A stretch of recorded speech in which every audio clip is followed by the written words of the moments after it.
Ils sont une vingtaine, tous architectes, à découvrir Bucarest, celle qu'on a appelée avant-guerre le petit Paris de l'Est. Ses villas oubliées et ses cicatrices encore à vif. Car à chaque coin de rue, les ravages de Ceausescu apparaissent dans toute leur brutalité. Chaque vieille maison est désormais cernée de béton. Le dictateur roumain voulait faire table rase du passé. Il y est presque parvenu.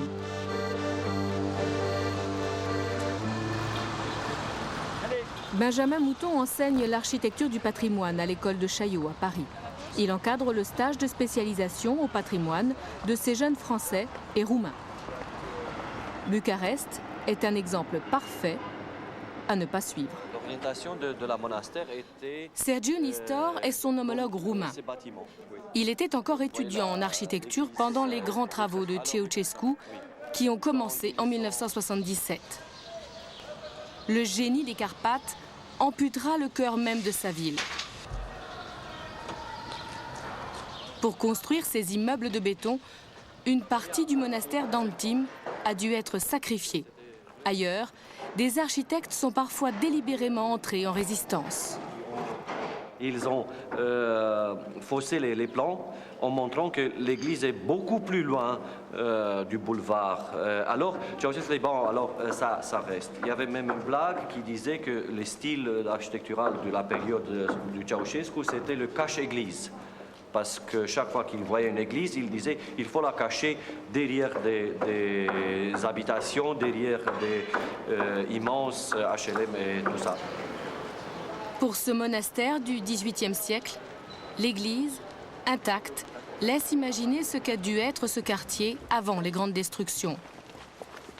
L'église, elle est restée là où elle est. Le monastère s'est resserré, il y a une partie qui a été enlevée. Tout ça aussi, ça s'est un peu ratatiné, écrasé par l'environnement. C'est irréparable. Oh, tout à fait. Bon, on va aller voir un autre exemple assez spectaculaire aussi, vous allez voir. Benjamin a entendu parler d'une autre chapelle qui, elle, a été déplacée. La politique du cache-église de Ceausescu semble bel et bien avoir atteint son objectif.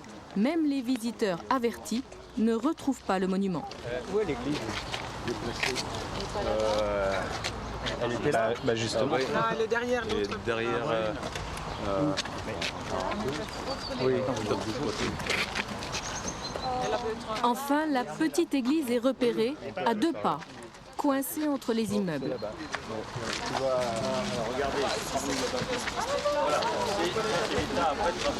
Le reste du monastère a été détruit et la chapelle transportée ici. Tout autour, d'autres constructions l'ont peu à peu rattrapé.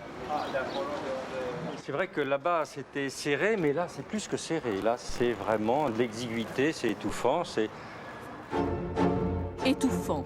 La sensation s'impose face à la pièce maîtresse de ces grands travaux. L'édifice est si grand que plus on s'en approche, plus il donne l'impression de s'éloigner. 11 étages de bureaux, plus de 80 mètres de haut. La maison du peuple devait regrouper tous les pouvoirs centraux. Gouvernement, ministère, organes du parti, services secrets. Un monument dédié au pouvoir absolu. Je me souviens, j'étais étudiant en première année et on nous a emmenés ici dans la région. Je ne savais rien de ce qui va se passer. Nos professeurs savaient déjà que le processus était enclenché et que la démolition sera totale. Ils nous ont demandé de dessiner les bâtiments. À un moment donné, j'étais avec mon planche à dessin. Je dessinais un bâtiment. À un moment donné, une goutte d'eau est tombée sur mon cahier. Et quand je me suis retourné, il y avait un vieillard qui pleurait. C'était sa maison que je l'ai dessinée. Et il savait qu'il sera démoli. Et bon, c'était une aquarelle faite avec de l'arme d'un homme. L'ambition de Ceausescu n'a pas de limite et le projet est à sa démesure. 1/5 de la ville est rasé, l'équivalent de 3 arrondissements de Paris. Des quartiers entiers disparaissent, petits commerces, quartiers juifs. 520 hectares sont ainsi totalement bouleversés. Plus de 50 000 personnes sont déplacées. De 1984 à 1989, 20 000 ouvriers travaillent nuit et jour sur le chantier. 12 églises, 2 synagogues et 3 monastères sont sacrifiés au nouvel édifice. La Maison du Peuple est devenue le palais du Parlement et le monument se visite. Le groupe d'aujourd'hui travaille pour l'UNESCO et profite d'un colloque à Bucarest pour visiter ce qui est devenu un monument incontournable. Vous visitez aujourd'hui le bâtiment le plus grand d'Europe. Il fait 330 000 m² de surface et c'est le deuxième plus grand bâtiment au monde après le Pentagone à Washington. Tous les matériaux utilisés sont à 100% produits en Roumanie. Le marbre, le cristal, le bois, tout est roumain sans exception. Rien n'a été trop beau.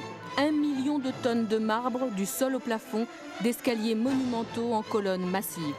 Plus de 3000 lustres de cristal dont les plus lourds dépassent les 2 tonnes. 64 salles de réception et des halls vastes comme des terrains de sport. 700 architectes ont ainsi conçu des milliers de pièces. Des kilomètres de galeries et de couloirs qui, pour impressionnants qu'ils soient, laissent aux visiteurs un sentiment mélangé. Je ne savais pas vraiment quoi penser de ce bâtiment avant de venir. J'en avais effectivement entendu parler, mais à vrai dire, je n'étais pas très heureux à la perspective de venir en raison du terrible coût social de sa construction. Mais je dois dire que je suis impressionné, par le décor notamment. Je ne sais pas si les Roumains apprécient, mais l'artisanat déployé ici est particulièrement impressionnant. Et vous pensez que ce monument appartient maintenant au patrimoine ou qu'il restera toujours un élément étranger? Eh bien, tout dépend de l'utilisation qui en sera faite. Déjà, le Parlement s'y installe et il s'y passe beaucoup de choses. C'est en train de devenir un élément du patrimoine roumain, pour le meilleur et pour le pire. En fait, de Maison du Peuple, c'est un véritable palais que les visiteurs parcourent. Pour preuve, cette salle de bal. Rien que pour rouler le tapis, une trentaine d'hommes est nécessaire. Pour quelques milliers de dollars, vous pouvez louer cette salle de réception pour un soir. Quelle est la hauteur de plafond? 16 mètres de haut, oui, 50 mètres de long, 44 mètres de large. Et la superficie, c'est de 2200 mètres carrés. C'est la plus grande salle? C'est la plus grande salle, c'est la grande salle de bal. Et s'il joue encore des balles ou des réceptions? Oui, tous les trois semaines, il y a des balles, des réceptions organisées par des compagnies privées, roumaines ou étrangères. De 84 à 89, un tiers du budget national est englouti dans ce projet démesuré. Quand le pouvoir bascule, l'immeuble n'est qu'à moitié fini. 13 ans plus tard, il est 80% terminé. Aujourd'hui, on espère qu'en 5 ans, 6 ans, tout sera fini. Et il restera de la place ou alors tout est déjà occupé? Non, pas tout. Non, il y a 60-70% occupé. S'il avait survécu, voilà la vue qu'aurait pu avoir Ceausescu. Une perspective de près de 4 km, l'avenue de la victoire du socialisme, aujourd'hui le boulevard de l'Union et les ministères. À droite et à gauche, le ministère des Finances, de la Justice, et il y a aussi des banques, des magasins, des sociétés. Ça vous rappelle quelque chose, cette avenue? Ah, bien sûr, c'est le Champs-Élysées. Et on m'a dit que c'est encore plus grand, en fait, que le Champs-Élysées. Je suis roumaine et je suis fière de ce que nous sommes possibles de faire. Et c'est ça. Pour nous, pour ensemble, peut-être nous avons beaucoup de difficultés, mais quand aujourd'hui c'est fini, presque c'est fini, je suis fière de ça. C'est comme ça. Pour vous, ça fait partie du patrimoine maintenant? Oui, pour moi ça. Ça c'est le symbole, c'est le patrimoine. Alors qu'au début, il a fallu beaucoup il ne me peut pas. Je veux dire sincère, au début non, mais dans ce moment, oui. Maintenant la page est tournée. Oui, c'est comme ça, vous avez raison. la page est tournée et l'avenir, c'est peut-être c'est pour tout, c'est pour une Europe et un monde entier, uni. C'est bien ça.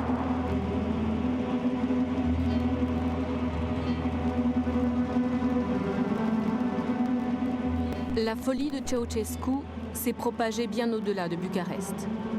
Plus au nord, des villages entiers ont laissé la place à des cités de béton, toutes sur le même modèle. Ceausescu prévoyait de raser 7 à 8 000 villages. Le but avoué de cette politique, faire en sorte qu'il n'y ait plus ni ville ni campagne. Parallèlement, le service des monuments historiques est supprimé, si bien qu'aujourd'hui, il faut former de nouveaux architectes du patrimoine. C'est le but de ces ateliers franco-roumains animés par Benjamin Mouton. Je pense que le paysage patrimonial gardera toujours des cicatrices. Les hommes vont aussi garder des cicatrices dans la mesure où eh bien, il y a une perte de savoir-faire qui manifeste. Quand on arrête de s'occuper du patrimoine pendant 20 ans ou 25 ans, eh bien, il est évident que la transmission du savoir-faire s'arrête. Donc il faut réinventer ça. Nous nous rendons à Sibiu, à 300 km de Bucarest. Un patrimoine oublié de Ceausescu et donc épargné. C'est là que nos architectes ont installé leur chantier-école. Nous sommes dans ce qui fut le tout premier hôpital de la Roumanie au XIIIe siècle. Ils ont 3 jours. 3 jours pour collecter le maximum de mesures et de croquis. Tu l'as mesuré? Tu l'as mesuré? Oui, je ne demande pas. Bon, alors, totalité. Mais je ne sais pas où m'arrêter là, si c'est là le bagage.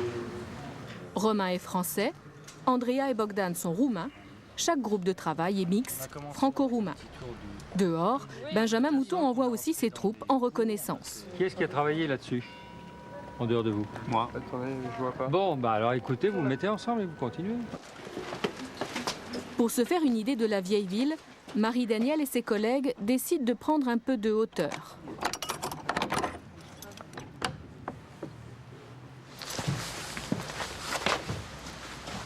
Le clocher de l'église évangélique culmine à 73 mètres.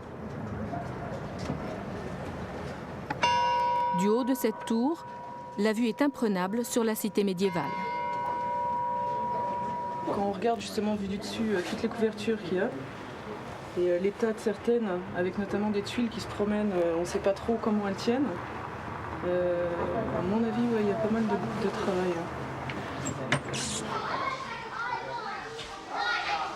Marie-Danielle, Raluca et Emmanuel poursuivent leur enquête. Ils sont convaincus qu'il existe des passages cachés entre ville haute et ville basse, certainement à l'intérieur même des habitations. Le portail de cette maison est grand ouvert à cause de travaux en cours. L'occasion inespérée de jeter un coup d'œil, et même plus. Marie, tu peux le truc là, parce que là, il y a un escalier qui descend vachement profond. Pardon? C'est quoi? L'étude de site peut à chaque pas se transformer en aventure.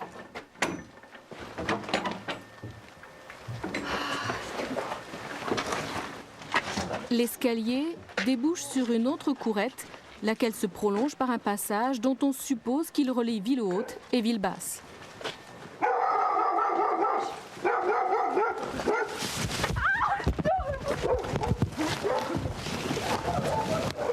Une hypothèse qui restera invérifiée.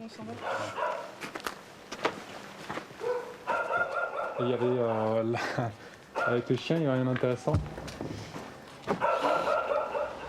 En fin de journée et jusque tard dans la soirée, les architectes partagent les découvertes que chacun a pu faire au cours de ces explorations. C'est-à-dire que si je comprends bien, pour tout le monde, le programme est bouclé. Si près des Carpates, un détour s'impose jusqu'au château de Bran, la demeure du fameux comte Dracula. Au pied du château, le patrimoine fait bon ménage avec un commerce très racoleur. Le mythe de Dracula est exploité à fond, mais il est vrai que le décor s'y prête. Le château évoque délibérément le Moyen-Âge de Vlad Tepes, alias Dracula. Bran a toujours été une vitrine. Pendant les années Ceausescu, le château rapportait assez de devises pour justifier son entretien. Ici, on peut voir en quelque sorte la forme irrégulière de la citadelle. Andrea, est-ce que c'est la touriste qui vient là ou est-ce que c'est l'architecte quand vous venez ici? C'est l'architecte. Mon premier regard est celui d'une touriste, mais ensuite c'est celui de l'architecte. Et qu'est-ce qui est le plus impressionnant alors? C'est la légende qu'il y a autour ou c'est Non. C'est le paysage, l'architecture, la couleur, les matériaux, la forme. En 1920, le château de Bran devient la résidence d'été de la famille royale, alors au pouvoir. La restauration du site date de cette époque-là. Dans un moment où les choses commencent à se généraliser, à se mondialiser, et bien de plus en plus, les gens vont avoir besoin de savoir d'où ils viennent, à quoi ils se raccrochent. Et le patrimoine, là, il a vraiment un rôle très très important à jouer pour l'équilibre des gens, pour l'identité culturelle. Elle va de plus en plus trouver sa signification à travers du patrimoine. À mon avis, c'est un rôle important qu'il va avoir à jouer. C'est plus du décor, c'est plus de l'art, c'est beaucoup plus profond que ça. On dirait pourtant un décor, comme si on avait voulu donner à l'histoire une aussi belle allure. Avant de repartir, Benjamin Mouton grave un dernier croquis sur son carnet. Un carnet de bord très personnel, où la Roumanie se raconte aussi en tableau de couleurs. 500 km au nord de la capitale, adossée à l'Ukraine, la Bukovine est un tableau vivant. Très loin de Bucarest et donc des destructions de Ceausescu, la campagne a gardé un visage paisible. Ici, la collectivisation n'a pas eu lieu. Un charme sous lequel est tombée Yvette Tabar il y a plus de 20 ans. Yvette vient régulièrement pour l'association Échange Roumanie. Elle cherche notamment des hébergements chez l'habitant pour voyageurs hors circuit. Aujourd'hui, c'est Doinitsa qui va lui présenter un hôte possible. C'est vrai qu'on s'adresse à des personnes qui viennent pour découvrir des choses authentiques et inconnues. Parce que dans les grands circuits, les grandes agences, on ne trouve pas la Roumanie à vendre. Donc c'est une clientèle qui recherche l'authenticité, une clientèle un peu de gens curieux, de découverte. Et cette clientèle existe en France. La visite est attendue. Simeon Jucan habite la ferme de ses parents. En Roumanie, le baisement est encore d'usage. Doamna Yvette Tabar. Simeon Jucan. La première impression est très favorable. L'habitat est traditionnel et fièrement entretenu. Simeon est revenu au pays il y a 3 ans. En 3 ans, il a complètement réhabilité la vieille maison de famille. Je voulais dire que depuis que je suis revenu, j'ai commencé à rénover. J'ai démoli une étable et j'ai construit ce que vous voyez là. Vous me comprenez, je crois. Vous parlez un peu roumain, non? Poutine. Oui, l'objectif de l'association, c'est ça. L'objectif, c'est c'est à la fois de la sauvegarde du patrimoine et aussi une aide, finalement. Plus qu'une aide, c'est une manière d'aider au développement. C'est-à-dire que ces gens-là font des efforts. Ils ont fait des efforts pour améliorer l'habitat, ils ont envie de créer des nouvelles activités dans leur village. Ils participent au développement de leur village et nous voulons les encourager. Oh là là! Oh là là! C'est ça.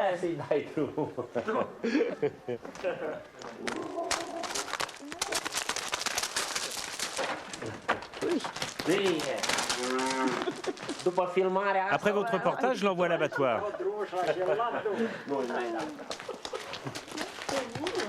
Après cette entrée mouvementée, et une fois le fugitif repris, nous poursuivons le tour du propriétaire.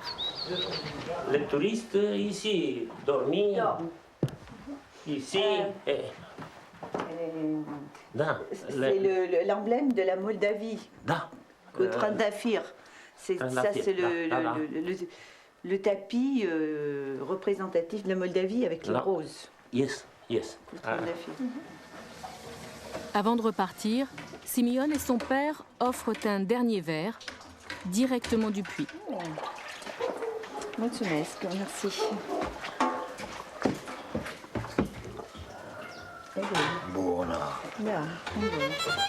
À quelques kilomètres de chez Simeon Jucan, Sucevița.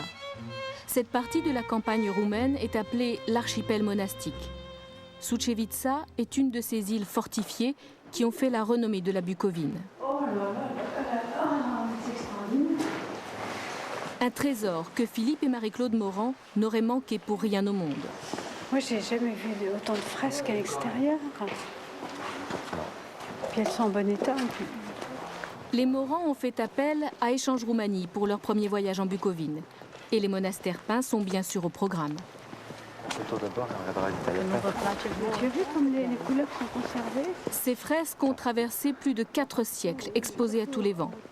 Prophètes, saints et martyrs défilent sur les murs. Bonjour. Sœur Tatiana fait ici office de guide. Bienvenue chez nous, notre monastère. Monastère Sucevița s'appelle. Au-dessous de la fenêtre, en haut, Elle connaît par cœur chaque personnage de la fresque. Sucevița est le monument qui compte le plus grand nombre d'images religieuses du pays. Le tableau le plus connu de ce monastère occupe toute la façade nord.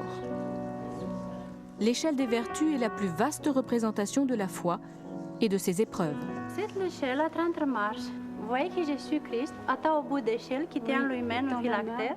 Mais pour atteindre le paradis, les humains doivent gravir un à un les échelons, risquant à chaque pas de succomber au diable.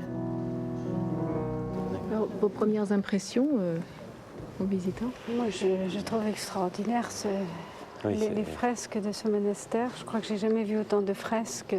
Parce qu'il y a toute une richesse. En fait, il y a toute la Bible, pratiquement. 30 km plus loin, Voronezh. Coquille vide, sous Ceausescu, le monastère abrite à nouveau une communauté orthodoxe. On dit de Voronezh que c'est la chapelle Sixtine de l'Est, un titre dont sœur Gabriela est fière et qui explique l'accueil particulier qu'elle réserve aux visiteurs français. Un mot, le mot c'est merci. Parce que si cette église s'appelle maintenant la chapelle Sixtine de l'Orient orthodoxe, ça c'est à cause de les historiens en art français qui ont apprécié ça pour la première fois. Ah, qu'aujourd'hui on peut trouver ça dans toutes les langues, italien, espagnol, allemand. C'est à cause de les spécialistes français, c'est pour cela que je dis toujours à tous les Français qui arrivent ici, merci aux Français qu'on apprécie ça. Oui. Ça, c'est la plus complète représentation du jugement dernier. Là encore, toute l'Église est comme une Bible illustrée. À l'heure du jugement dernier, la balance céleste pèse les âmes. Des démons grimaçants tentent de charger le mauvais plateau, tandis que le juste remet son âme toute blanche à son ange gardien. Tous les historiens en art sont d'accord que les peintures ont été créées aussi, pas seulement pour une éducation chrétienne, aussi pour encourager les fidèles de cette région à cause de la situation politique. Aux invasions ottomanes ou tatares racontées sur les murs a succédé une autre forme d'oppression politique, celle du régime de Ceausescu. Sœur Gabriela se souvient. J'ai eu le sentiment, vraiment, je dis ça avec toute la responsabilité, mais ça c'est la réalité, que nous avons un plafond de béton au-dessus de notre tête qui nous reste toujours comme ça, sans espérance qu'arrivera un moment d'avoir une attitude juste. Aujourd'hui, les 17 moniales de Voronezh sont les gardiennes de leur monastère, reconnu patrimoine de l'humanité par l'UNESCO. Retour à Bucarest. Il est 9h, le théâtre de l'Athénée n'est pas encore ouvert, sauf pour les musiciens de l'orchestre philharmonique de Bucarest, comme Ioan Luca.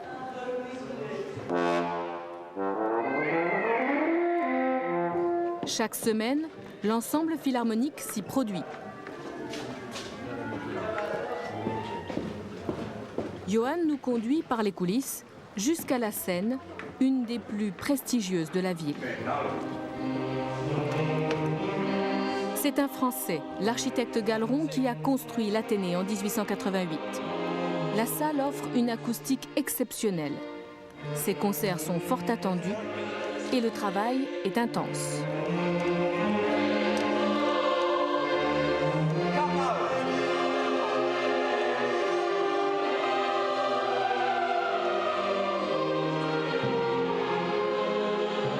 La grande fresque du pourtour est restée cachée pendant la période communiste.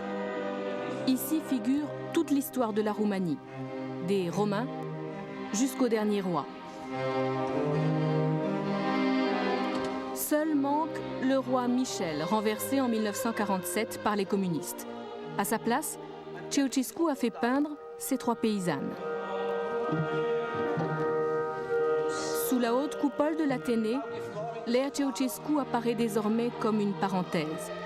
Cette page de l'histoire roumaine est tournée, l'avenir reste à écrire.